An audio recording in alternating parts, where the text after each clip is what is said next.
Imagine a class that not only has powerful and fun mechanics to it, but also comes with amazing roleplay potential baked into it. What's that you say? You don't have to imagine. It already exists. In fact, there's more than one. And there's support to help facilitate how to handle this roleplay potential? Oh, there's not actually support for it, you say. That's left to the DM and the players to figure out on their own, with not even a framework to build upon. Well, that's too bad. Maybe somebody should do something about that. Okay. Sorry about that. I'm trying something new.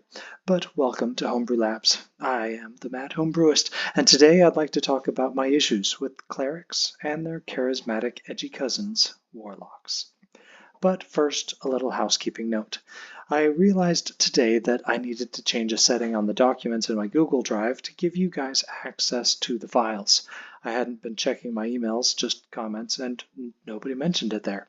Anyway, that's fixed on all of the files from my other videos, and I'll try not to make that mistake again. Back to the video. My problem with clerics and warlocks is not about their mechanics. It's about the enormous roleplay potential, but with virtually no support for it.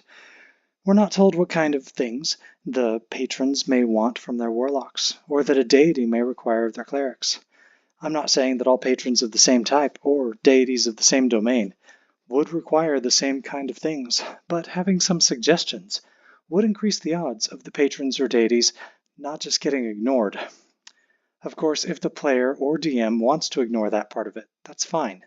But I know that sometimes they're ignored because one or both of them just don't know what to do. The pages for clerics and warlocks each give us just a few sentences about how their relationship with what really should be the most important NPC in their life should function. Looking to the subclasses, we find little more to help. I found barely a sentence or two, if anything. Fiends are generally seen as just wanting the soul of the warlock, despite the fact that the subclass doesn't actually say that. The closest thing I could find was this: you have made a pact with a fiend from the lower planes of existence, a being whose aims are evil, even if you strive against those aims. Such beings desire the corruption or destruction of all things, ultimately including you. Kind of implies that they would like your soul, but it doesn't specifically say it. They could corrupt you without taking your soul. With the Great Old One, it says, the Great Old One might be unaware of your existence or entirely indifferent to you, but the secrets you have learned allow you to draw your magic from it. This is interesting in multiple ways because it kind of implies that you're gaining your powers through some kind of study, which most people think that warlocks do not have any studying involved. Personally, I think that all classes should have studying involved. Even sorcerers. We'll probably get to that later. Anyway, both of these are very basic and could use fleshing out for how they could be roleplayed, and the others aren't any better and don't really give anything about what they would want from their warlock. Clerics, it's even worse. They tell you about the basic types of goals deities of that domain tend to have, and usually list a few deities that would use that domain, but you would need to get pretty deep in your research to get from your chosen domain all the way to the kinds of things expected of you as a cleric of that domain, if you're able to find it at all. So what do we do? Well, for a solution, let's look at the cleric's charismatic cousin. No, not the edgy one. We're trying to fix them. The half-martial one. Yes, that one. Paladin oaths come with a Tenets of the Oath section. As usual, these can be ignored or changed if the player and DM choose to do so, but having them there provides something for them to use as a starting point. Honestly, I still wish they gave us a little more, but it's at least a good start. We probably want to make them a little more flexible for what we're doing, but I love the idea here. So let's see if we can take this idea and apply it to warlocks and clerics. And so, for all the good little warlocks out there, I hereby present Warlock Pact suggestions. But what about the bad warlocks, you ask? Fine, they can use it too. The Warlock Pact Suggestions PDF goes through Warlock subclasses and gives 3 tables that can be used by players and DMs to help you flesh out the details of the relationship between this particular patron and this particular Warlock. The first table is for how the patron marked you as their property. The second is about how they communicate with you. The third is types of tasks that they want from you. Feel free to mix, match, and mod to your heart's delight, but I would suggest that the third table could be used repeatedly. Something like, for every 10-day of game time, you're given a task and expected to complete it before the next 10-day or risk incurring their displeasure. I'm making most of these things that would easily be accomplished during downtime, but could be incorporated into an adventuring day if you want. And these tasks lead to another question about what to do when you fail to live up to your side of the bargain. I personally think that when you upset your patron, it shouldn't be able to take any of your Warlock features. I know lots of people like the idea of this for roleplay reasons, but I actually have experience on both sides of this, as the DM and as the player.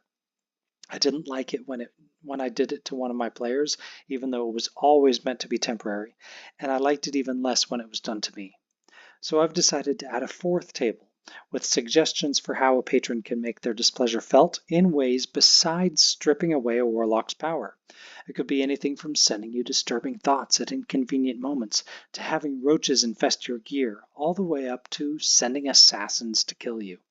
And I prefer to think that Warlocks are not simply given power, but study their eldritch arts, and are permanently altered, either by their studies or by acts of their patrons. This makes it so their power can't be easily stripped away, but the patron can still make their displeasure felt. Again, feel free to ignore or modify it however you want, but the point is to be creative, and this is just to give you a place to start. Currently, I only have the subclasses that are going to be in the 2024 Player's Handbook, the Archfey, Celestial Fiend, and Great Old One, but I plan to add the others eventually. If I haven't done one that you are looking for, put it in the comments and I'll try to get it in more quickly. And now I hear you all asking, what about the Clerics? Wait, nobody was asking that. I only have a few followers, and even they couldn't be asking it because I haven't even posted this yet. Wow, maybe I should talk to someone about the voices I'm hearing. Anyway, for Clerics, I hereby present clerical suggestions. This PDF gives the same treatment as I did for Warlocks and their patrons, but now for Clerics and their deities. It's a little different because the types of entities involved are different, and the relationship tends to be more positive. But also I think most people prefer that the deities be less hands-on than they would for patrons. So for Clerics, the first table is about how you received your calling as a cleric. The second is about your general responsibilities as a cleric. Basically, the kinds of things you're supposed to be doing when your deity is leaving you alone. And the third are specific tasks that you may be assigned on occasion. But I'd make these happen less often than for Warlocks, and they're more along the lines of adventure hooks instead of side quests. And for the fourth, it's about how to show penitence when you mess up.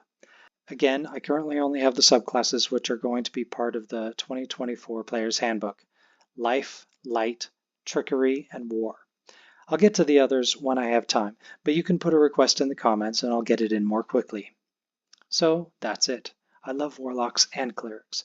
Mechanics-wise, I think they're both solid classes, but they also have more flavor to their base classes and their subclasses than most classes get. It's too bad there isn't a simple way to increase the flavor of other classes to be on par with these. I think with minimal reworking, these tables could easily be used for similar classes and subclasses from other TTRPGs, or even for homebrew subclasses. I also plan on including a section with more of these tables for any Cleric or Warlock subclasses I make in the future. Anyway, I hope you enjoy this. I know it's not really your run-of-the-mill homebrew content, but it's something that I wish I'd had when I first DM'd for a Warlock and a Cleric, which was actually in the very first campaign I DM'd, and I had no idea what I was doing. I learned a lot from that, as well as from my experiences since then, and tried to incorporate it all into these tables. I know that I'll be using them moving forward. For my next video, I was thinking about some ideas I have for changing how to handle spellcasters. But I'd love to hear your ideas of what I should do. I'm also still working on my idea for Dark Dragons. I haven't forgotten about that. And after I do the Dark Dragons, I also plan to include Variant Dragonborn for the Feywild Dragons that I did previously, and for the Dark Dragons as well. Anyway, I'd love to hear anything that you have to say in the comments. Please like, subscribe, share with your DMs and players.